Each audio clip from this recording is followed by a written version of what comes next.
Hello, and welcome to another thrilling episode of Comicology. I'm your host, Jeff Peters, and I think I'm getting crowded out of the frame by all our gifts from the people that we've interviewed so far.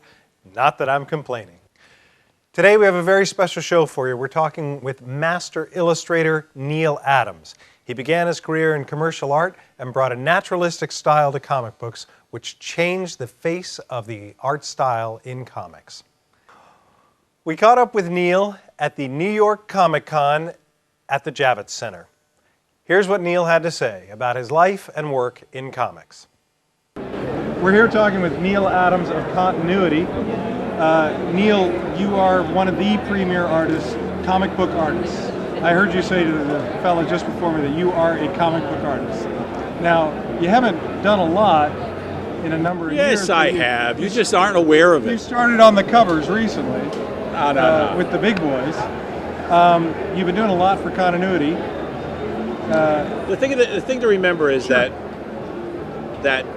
just because people don't see stuff doesn't mean you're not doing stuff. Yeah. A lot of the stuff that I do is comic book and comic book related, right? Even though it may be for an amusement park or maybe, for example, I did a presentation for Universal, the amusement park, that was done to present Batman and other rides, and it was done in comic book form. Okay. The presentation. Right. So I did Batman. I did a presentation for a Batman ride where I created the ride and I created a storyboard for the ride. Some of that appears in actually the third book. Okay. So it's large storyboard frames having to do with Batman and the Joker and all the other characters. Right. That took me easily a month and a half to do. Right. You never saw it. Right, of course. But I was still doing comic books. I do comic books for advertising. I do comic-related books for advertising. Yep. I do storyboards for advertising agencies, and because some of them know who I am, they ask me to do the storyboards in comic book form. Yeah. So I'm always doing comic books. I'm just not doing these things. Right. Whatever these things are. Yeah. So that, yes, as far as you're concerned, it seems like I've dropped out of comics. Right. I haven't. No. I just happen to make more money doing the other stuff. Well, of course. Than doing regular comics. Of course. The difference is that now I've decided to do a 6-part miniseries of one of my favorite characters, which I can't name apparently. All right. The rumor is that you're going to be on All-Star Batman and Robin. I can't believe that rumor is spreading around when it certainly can't be true. Okay. So that's when on I the do record, when I do that,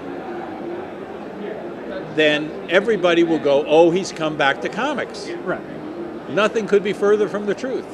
I mean, in between that, I did my own comic book company. I did lots of covers. Oh, sure. I do a lot of amusement park rides, a lot of stuff for advertising, design, advertising. I know you just did the cover for The Caregiver.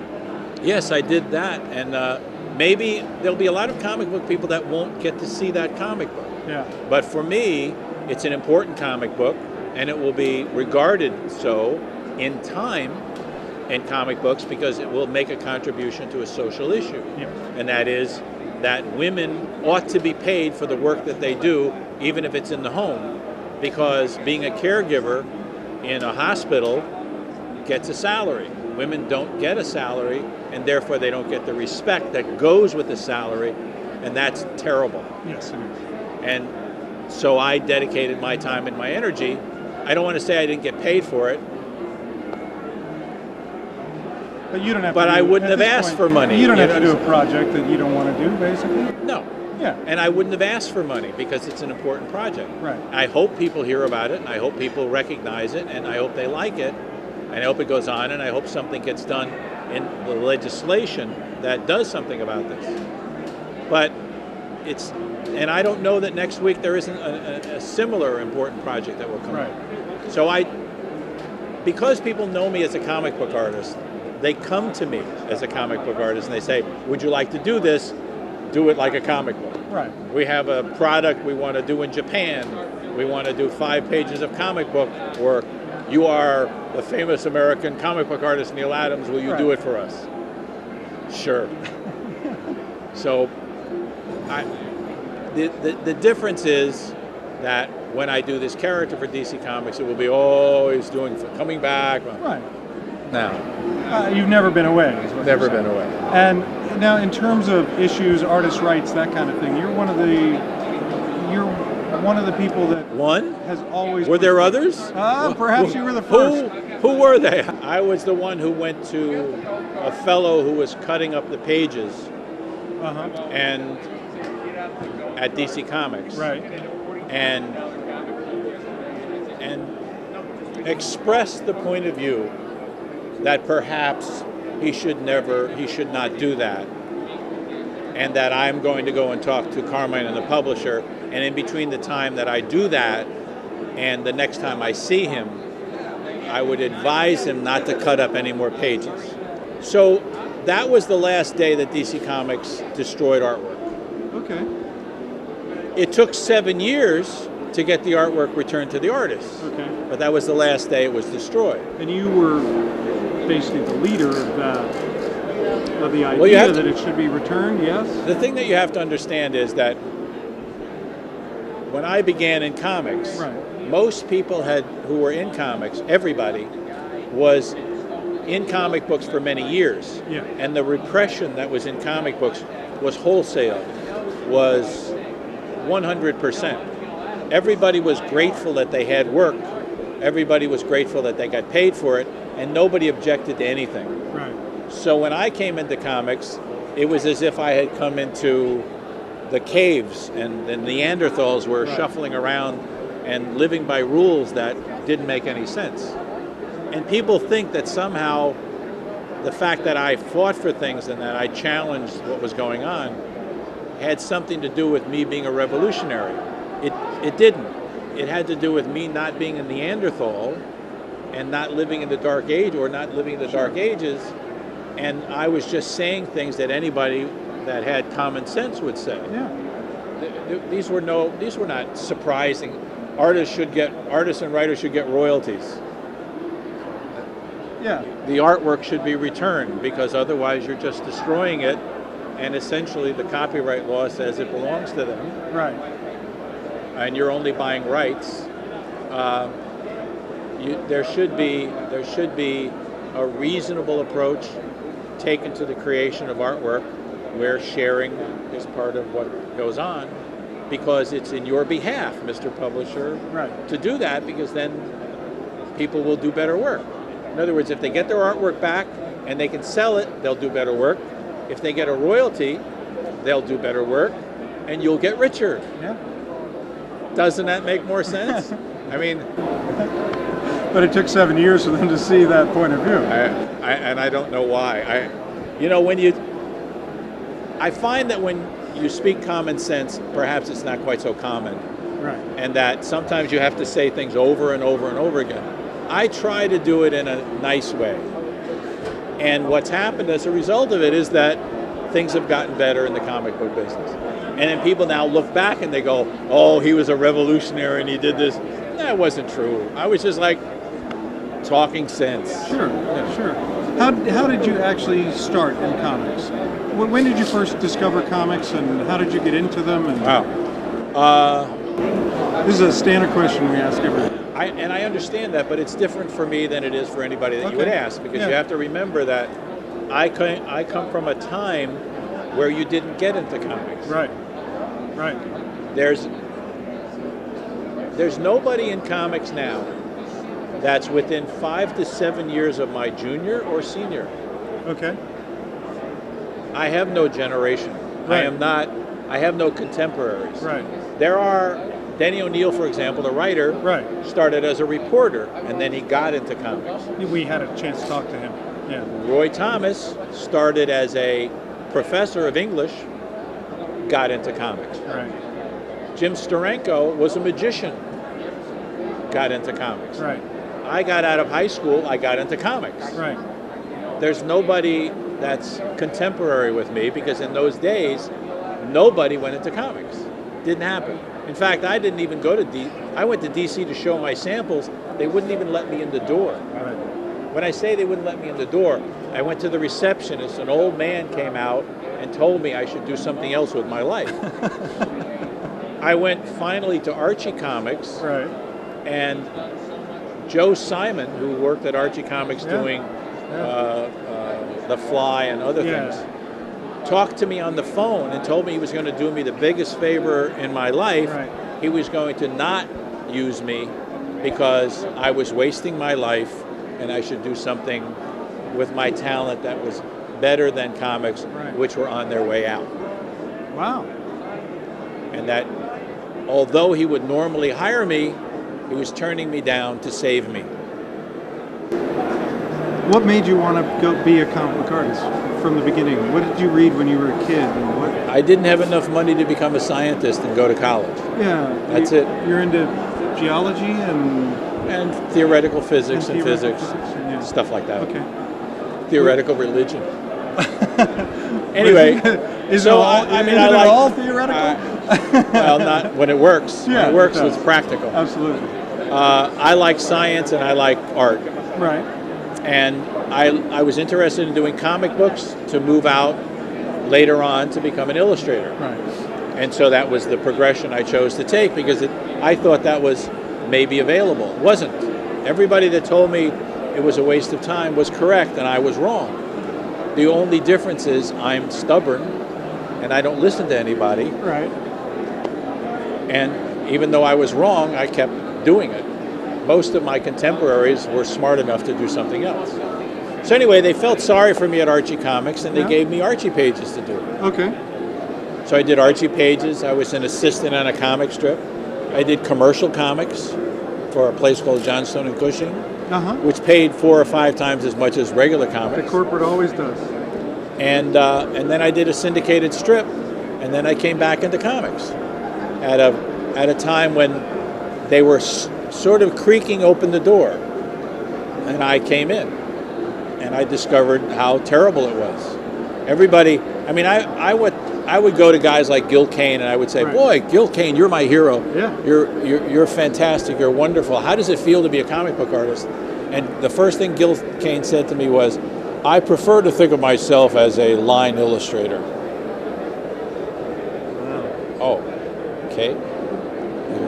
But you do comics. That's great. Well, we don't talk about that much. There was it was prevalent in the industry. Terrible. No one. Everybody. Yeah. Everybody. I was Johnny Happy, Right. and everybody was going, "Oh, not good." And I'm like, "No, this is great. This is great. We're having a good time." And in the next room, they'd be cutting up originals Right. Right. and printing on. It would be saying things like, "You can't put more than 200% of a color on paper." Why can't you do that? Because if you put more than 200% of color on a paper, it'll slide. So you can't use dark colors. We're printing on toilet paper. I mean, I could understand if it was Newsweek. Right. You know, that slick paper. Yeah, sure. You might worry about it, but Right. we're printing on toilet paper. Yeah. Well, we don't do that. Oh, okay. I'm gonna. So all the rules were there to be broken by some jerk that would come in and screw everything up. That was me. Okay. So I messed everything up. Well, but you revolutionized the Duh. look of the industry by messing everything up. But it really wasn't, you know, the big joke is I was a revolutionary. I just brought things to modern day. Right. Right. We got out of the Dark Ages into the 20th century. Not much of an accomplishment when you think about it. Well, and you're continuing to do things like that. Yeah, I mean, I mentioned Siegel and Schuster. Just to be a briefly, pain in the ass. Yeah, but recently with Dave Cockrum and William Mesner Loebs. Well, sometimes you just have to slap people around a little bit, you know? Yeah. There's a common sense that people who have jobs that don't include common sense have to be taught. If you have a bunch of lawyers who run Marvel Comics, Yeah. and you tap them on the shoulder and say, well, you know, this guy created a lot of your characters. He ought to get a royalty. They say to you, well, he didn't create them between 1973 and 1978, so therefore, and we didn't have royalty contracts then, so he doesn't get anything. And you go, you see, just so you understand, regular people don't understand that. You're a lawyer. They're regular people. They think you're wrong. They think you ought to get royalties because you gave it to guys before that and after that, but not for him. Well, he doesn't have a contract that says that. I don't know how to explain this to you. You're a lawyer, you don't get it. He's supposed to get the royalty. I'll just tell a newspaper writer. How about that? There's some point it doesn't sink in. Right. So you call the newspaper guy, Right. and they go, "Why are they doing that?" Right. So then things change. Of course. I have trouble dealing with that sort of thing. It's sort of like in science. When I do my science stuff, scientists have a language, like doctors, they talk in this funny language. Yes. It usually has Latin in it and 6-syllable words and equations that nobody understands. Yeah. And about a half a sentence in, your brain just clicks off. Lawyers are like that. They use, phrases you don't understand. Yeah. And you go, stop. It's too late. You're already off into that language. Yeah. There's a certain blah, blah, blah about blah, blah, blah, and you can't blah, blah, blah. I didn't understand a thing you said. Right. I'm sorry. Doesn't Dave deserve a royalty? Blah, blah, blah, blah, blah, blah. No. Get out of here. So anyway, I'm a really easy guy to get along with. But, You seem like but when you get that kind of language, Yeah. Yeah. and I think I'm talking sense, Right. and they're just... Anyway. Well, it would be like a layman hearing captions and gutters, and they'd be like, "What are you talking about?" You ought to see an otorhinolaryngologist. I just wanted to see an ear, nose, and throat man. Well, that's what an otorhinolaryngologist is. And why doesn't he say that? He'd get more patience. Get more patience. So now, tell me about you're working on a documentary of Erwin Hazen. Erwin Hazen. Sorry. Yes. He's still alive. He's right over there. And he's a charmer. Yeah. And if you look at the video, you'll see about 6 minutes of the documentary. Oh, okay. Great. I think it's still playing. We'll go take a look. I just think he's the problem is that we don't do that enough in our business. Yeah. Everybody in our business is interesting one way and another. Oh, sure. And history will want to record Bernie Wrightson and all these other guys, and it's not done enough. Yeah. So we've lost Milton Caniff, and we've lost Hal Foster, and we've lost even Charlie Schultz. Yeah, I know. That's one of the reasons I've started to do the show, for that very reason. Well, so I we hope can get that some stuff on. I hope that this is an inspiration to everybody else. I intend to sell this video. Yeah. And I intend for people to watch it and go, ooh, why don't we see more of these? Right. If that happens, then we'll start doing what we should have been doing for the last 20 years. Exactly. Yeah. Doing little historical documentaries on our creators. Yeah. That I think will last for years and years. That'd be the kind of thing you can sell over and over again and see over and over again, because then you can, you'll do a documentary on so-and-so when he was in his 20s, and then you'll see one in his 40s. I mean, this is part of America. It's almost as if we don't care about our creators. There's so little on. There's nothing on Kelly. There's nothing on Cap. There's nothing on. It's terrible. Except for stories of people that knew them and worked with them. Right, and what and good those is that? are all disappearing. How grateful are we that there's now a Frank Frazetta video? Yes. Yeah, it's absolutely. fantastic. Absolutely. So I'm trying to show the way. And I appreciate it. Yeah. I'm right with you. Yeah. That's why I'm talking to you. And outside of the fact that he's a great guy and a great character, he's got lots of stories to tell. I mean, he's in a restaurant with Molly Berg, Mrs. Goldberg, the old radio show and TV show about this little Jewish family. And this woman produced and wrote and acted in her own show, Molly Berg. And he did this comic strip about it. Nobody knows. Okay. Only appeared in New York. Nobody knows. Right. Okay. She wanted to celebrate her birthday. She, through her secretary, invites him to a restaurant to celebrate her birthday. Turns out it's just her secretary, Molly Berg, the genius, and Erwin Hazen. having breakfast in a hotel for her birthday. Right. Young, skinny young man comes over to the table, leans over, kisses Molly Berg on the cheek, and says hi. And Molly Berg turns to Irwin Hayes and says, "This is Frank Sinatra. He's playing at the Palladium now. Nice young singer." Wow. Wow. Ought to be recorded. Yes, Ought to be true. part of our history. That's true. Yeah. Yeah. Anyway, Do you have a story like that you can tell me about yourself? about me? Yeah. I don't think so. I'd rather not talk about myself. A couple of things. You're doing uncredited work. You've done a lot of animation stuff, uncredited writing work. Is that true on Justice League Unlimited? Talia, Ra's al Ghul, some of their storylines, Batman animated, and No, what happens is that people take work that I've done and turn it into feature films and animation Right. and other stuff. Because fans operate a certain way. First of all, many of them become professional, motion picture directors and producers, and they're inspired by the same thing that inspired them as kids.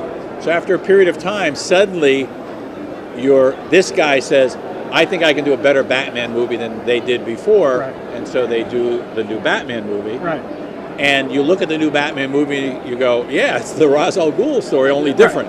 right. You know, Yeah. he's up in the Alps in the snow, and yeah, it's Neal's. Right. That's Neal's Batman. yeah, And then DC Comics comes and gives me a royalty check because they don't want me to come and sue them right, for basically using my work. sure, Now, there was no contract, but Yeah. they do it because time has changed, feelings have changed, everything's good. But essentially, when you look at that movie, you go, "Yeah, it's Neal's Batman. I Yeah. hope they keep it up." yeah, First X-Men story, okay, that appeared on the screen Sure. is about Magneto creating a machine that turns people into mutants. right, Within my 10 stories where Magneto is found in this underground lair, Yeah. he's busy creating a machine that turns people into mutants. Where did they get that story? yeah, Well, the writer and the director know where they got that story, right, and they came and told me. yeah, Well, the same thing happens with the cartoon shows. They borrow from the best stuff that they can find in the comic books, and so that becomes what they do. So you'll see my handprint on a lot of stuff that's Sure. done. Sure. And after they do a series, then they come back to it again. They still go and borrow from my stuff. yeah, Same thing happens with artists. Those 10 X-Men stories, given artists who work on the X-Men will go and do that series of stories, but their versions. Sauron appears, and Magneto, and the Right, Forbidden Land appears, Right. and the Sentinels appear. They do like a year's worth of stories, and then they go on and do their own stuff. Right. Then a new artist comes up and they retells those stories in his version. sure, So you find that Neal Adams stuff, even though he's off doing something else, keeps on showing up in other people's work and Right, other right. stories that get done. right, Part of it is because they're dependable. yeah, You pretty much got, when they did this Batman movie, yeah, if they told you ahead of time they're going to do Neal's Batman, Right. you're pretty much going to go, they're probably going to be better than the other Batmans. yeah, right, Gotta say. right. It's, That's a given, okay? Not because of my ego, but my pride says if they're reprinting my stuff all these years and they really like the work, chances are it's pretty good.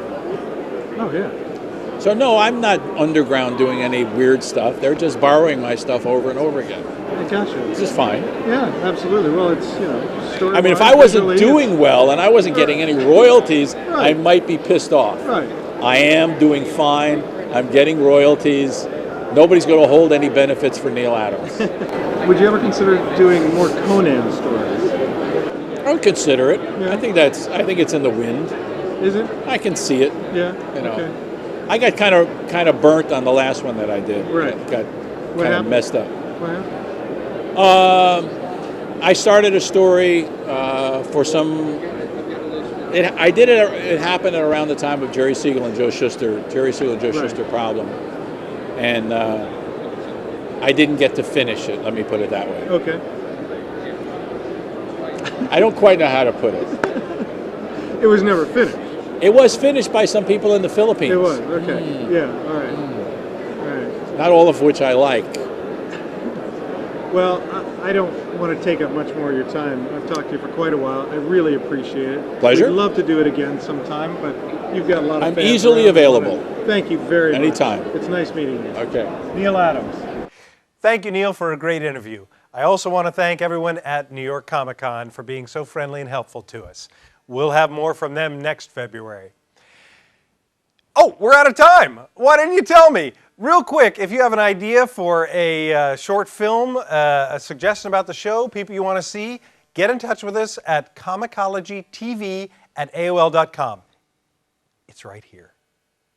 See you next time.